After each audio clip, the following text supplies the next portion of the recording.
بسم اللہ الرحمن الرحیم۔ ایک روز ایک عورت حضرت داؤد علیہ السلام کے پاس آئی اور کہنے لگی، اے نبی خدا، آپ کا پروردگار ظالم ہے یا عادل؟ حضرت داؤد علیہ السلام نے فرمایا، تیرے اس نادانی کے سوال پر افسوس ہے، خدا کسی پر ظلم نہیں کرتا۔ پھر آپ نے پوچھا، بتا کیا ماجرا ہے، تو نے یہ سوال کس وجہ سے کیا ہے؟ تو وہ عورت بولی، میں ایک بیوہ عورت ہوں، میری 3 بیٹیاں ہیں جن کی پرورش کے لیے میں کپڑوں کی بنائی کر کے گزارا کرتی ہوں۔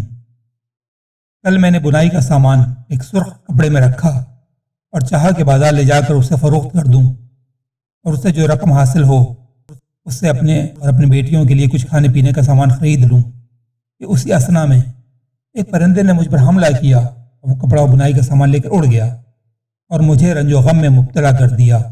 اب میرے پاس اپنے بچوں کو کھلانے کے لیے کچھ بھی نہیں ہے۔ ابھی وہ عورت جناب داؤد علیہ السلام سے گفتگو کر ہی رہی تھی کہ کسی نے دروازے پر دستک دی اور اندر آنے کی اجازت مانگی۔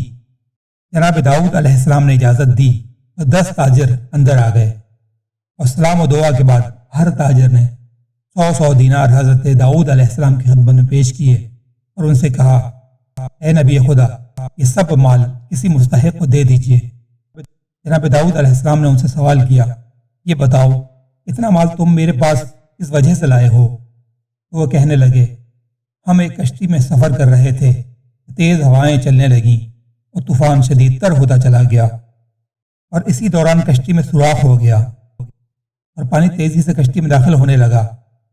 قریب تھا کہ کشتی سمیت ہم سب سمندر میں ڈوب جاتے کہ اسی اثنا میں ایک پرندے نے ہم لوگوں کے اوپر ایک سرخ رنگ کا کپڑا گرا دیا، اس میں بنائی کا سامان بھی تھا۔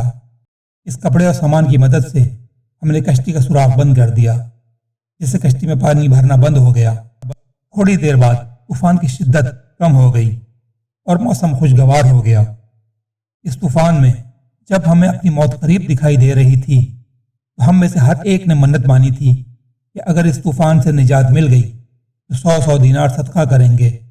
اب یہ رقم حاضر ہے، جسے چاہیں دے دیجئے۔ یہ سن کر جناب داؤد علیہ السلام اس عورت کی طرف متوجہ ہوئے اور کہا، تیرا پروردگار تو خشکی اور تری میں تیرے لیے تجارت کر رہا ہے اور تو اسے ظالم کہہ رہی ہے۔ پھر وہ 1000 دینار اسے دے کر فرمایا کہ جا، اسے اپنے بچوں پر خرچ کر، خدا تیری حالت سے خوب واقف ہے۔